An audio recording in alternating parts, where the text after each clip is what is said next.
Masallının Qarabağ küçəsində baş verən dəhşətli qətlin ikinci hissəsini təqdim edirik. Qeyd edək ki, həmin küçədə gənc qadın Zərifə Camalova qanuna qəltan edilmişdi.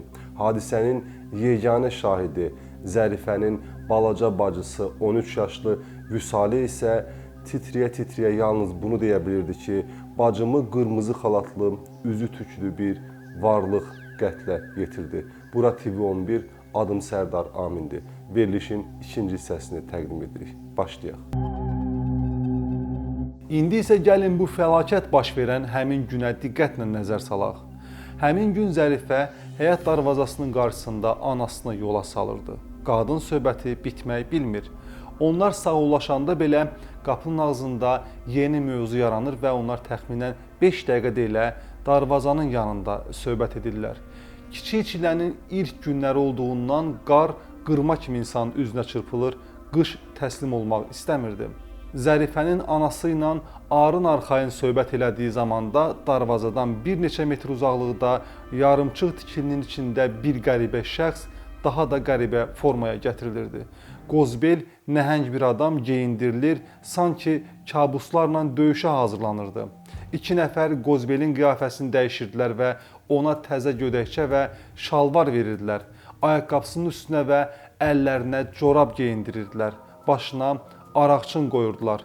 Eynək və saqqaldan ibarət maska isə Qozbelin görkəmini büsbütün tanınmaz etmişdi. Daha sonra gödəkçənin üstündən qadın xalatı geyinməsini də əmr elədilər. Ona oyuncaq silahı və əvvəldən hazırladıkları baltanı da götürməsini tapşırdılar. Bundan sonra tikintisi yarımçıq qalmış binanın yanındakı istədikləri ünvana gətirib hasardan həyətə aşmasına kömək elədilər.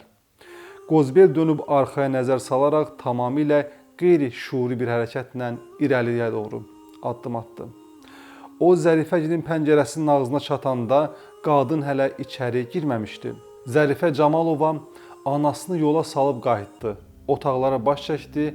2 yaşlı körpəsi onlarda qonaq qalan bacısı Vüsalə ilə birlikdə çarpayıda yatırdı. Çölün havası onu üşütmüşdü. Özünü sobanın yanına verdi. Birdən qonaq otağından səs eşitdi. Kimsə şifanerin gözlərini eşəliyirdi. Deyəsən evdə yad adam var idi. Bədənindən ürpənti keçdi. Qonaq otağının açıq qapısından ehtiyatla içəri baxanda bəlkə də Zərifənin bu günə qədər gördüyü ən qorxulu görüntü durmuşdu qarşısında. Donqar, əlibaltalı, vahiməli bir şəxs evin ortasında durub ona baxırdı. Qozbel səsinin qalın yerinə salıb qadına əmr edir ki, qızılların yerini de, pulları ver, yoxsa səni öldürəcəm, uşağını da aparacam. Bəlkə də 2 yaşlı körpəsini düşündüyündən, yaxud özünü itirdiyindən Zərifə bu kimi məqamlar üçün çox da uğurlu olmayan bir hərəkət edir. Əl atıb Qozbelin üzündən maskanı dartaraq çıxarır. Əlbəyaxı olurlar, üstünə geyindiyi paltar, əllərindəki corabdan dolayı istədiyi kimi hərəkət edə bilməyən Qozbel məğlub olduğunu duyur və özünü toplayıb var gücü ilə əlindəki baltanı qadının başına indirir. Sonra dalbadal ikinci, üçüncü zərbələri də endirməyə macal tapır. Daha sonra isə onun tez can verməsi üçün zalım əməllərini davam etdirir. Xalatın sahibinin kimliyi bilinəndən və ətrafdakı həbsxanadan yenicə çıxmış və avaralıq edən şəxslərlə bağlı araşdırmalardan sonra cinayətkarların meydanı daralır. Belə olduqda da çeviklik cinayətkarlardan hüquq mühafizə orqanlarına keçir. Bu bir qanuna uyğunluqdur. Məlumat alınır ki, Oruz Camalovun evinin qarşısındakı binada yaşayan Cabir Gözəlov heç bir faydalı işlə məşğul olmur, müxtəlif şəxslərə xeyli miqdarda pul borcu var və Moldaviyadan çoxlu pul borcu olduğuna görə qaçıb Masallıya gəlib və dayısı Camal Gözəlovla son günlər özlərini qeyri-adi aparırlar. Burada bir məqamla diqqəti çəkirdi ki, Cabir Gözəlov xalatı oğurlanmış Salatın Babayevlə elə bir binada yaşayırdı. İstintaqın əlində isə Cabirin və dayısının oğru aləmində nüfuza malik olmaları barədə video kaset var idi. Hələlik qəti fikir söyləmək tez olsa da, Cabiri və Camalı nəzarət altında saxlamaq Sözləri, hərəkətləri şübhə doğursa onlarla danışmaq, qarşıya çıxan suallara cavab tapmaq qərara alınır. Tezliklə bu niyyət həyata keçirilir. Dayının və bacıoğlunun şəxsiyyətləri müəyyən olunur. Cabir Gözəlovun oturub durduğu adamların dairəsi araşdırılıb tapılır. İstintaqa cəlb olunmuş Cabir Gözəlov və Camal Gözəlov ilkin dindirmələrdə özlərini sakit və fağır göstərərək hadisədən xəbərdar olmadıqlarını, həmin gün rayonun Ərkivan kəndindəki doğmalarının evində qaldıqlarını bildirirlər. Bu xüsusat yoxlanılır. Əməliyyat yolu ilə müəyyənləşdirilir ki, onlar yalan deyirlər və həmin gün heç də Ərkivan kəndində olmayıblar. Cabir Gözəlov qonşusu heç yerdə işləməyən Fəqan Qəşəmovla və onun bacanağı rayonun Mahmudavar kənd sakini Məlik Cəfərovla hadisə gecəsi bir yerdə olub və qətl törədilmədən əvvəl həmin binadan qoşa çıxıblar. Dindirmə zamanı bütün şəxsləri videokamera vasitəsilə lentə köçürür və tanınma üçün mütəmadi olaraq hadisənin ən yaxın şahidi mərhumun azyaşlı bacısı Vüsalə Nağıyevaya göstərirlər. Təəssüf ki, qız hələ susurdu, lakin xarici görünüşü və davranışı şübhə doğurduğundan istintaqa cəlb olunmuş, yəni beli donqar olduğu üçün cəlb olunmuş Məlik Cəfərovla aparılmış söhbətin video kasetinə baxandan sonra Vüsalə qatili tanıyır. Bu, həmin Qozbel idi. Üzünü, gözünü gizləsə də donqarını gizləyə bilməyən Məlik. Məlik Cəfərovun əl izləri ekspertizaya təqdim olunur. Hadisə yerindən götürülmüş bir cüt corabın, qırmızı qadın xalatının, suvenir bıçağın, baltanın və yoldan tapılmış oyuncaq tapancanın üzərindəki izlərlə Məlikin əl izləri eyni gəlir. Məlikin etiraflarından sonra bəlli olur ki, bəli, bu dəhşətli qətl tamah məqsədi ilə törədilib. Masallı şəhər sakini Cabir Gözəlov heç yerdə işləmirdi. 26 yaşlı bu gəncin işi peşəsi ondan bundan borc pul almaqdan ibarət idi və xeyli borca düşmüşdü.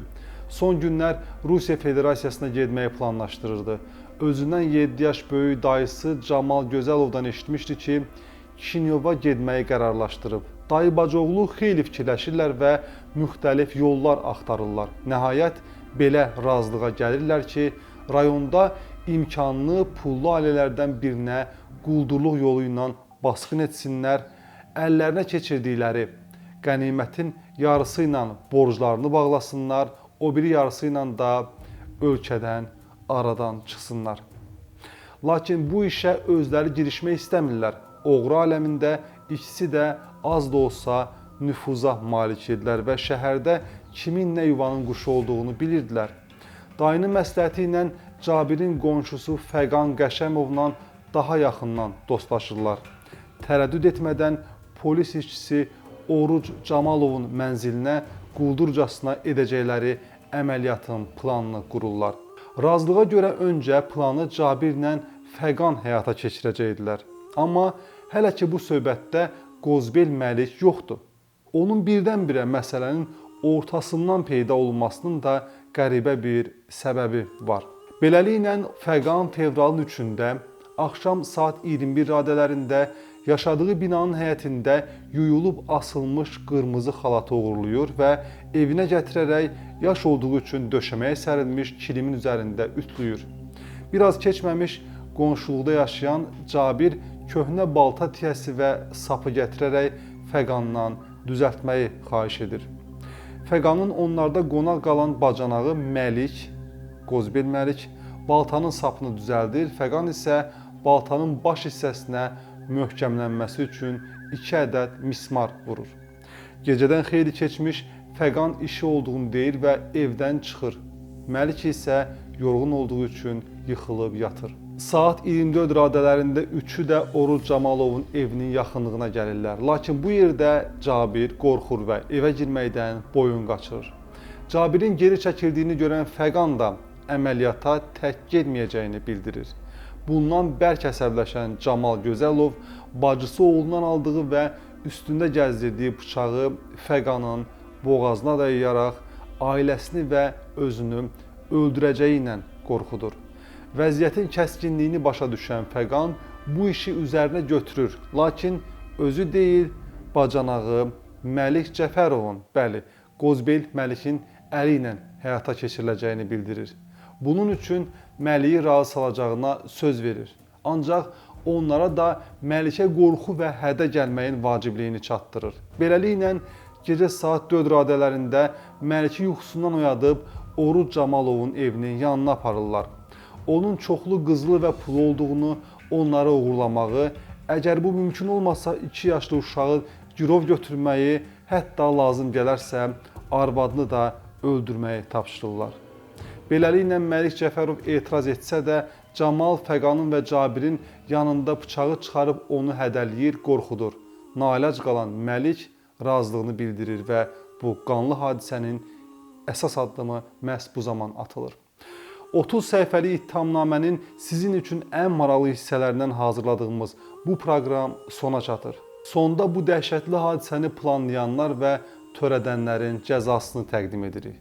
Cəfərov Məlik Rəşadoğlu 15 il, Gözəlov Camal Balakərimoğlu 12 il, Gözəlov Cabir Nuroğlu 11 il, Qəşəmov Fəqan Aslanoğlu isə 9 il müddətinə azadlıqdan məhrum etmə cəzasına məhkum olundular. Salamat qalın.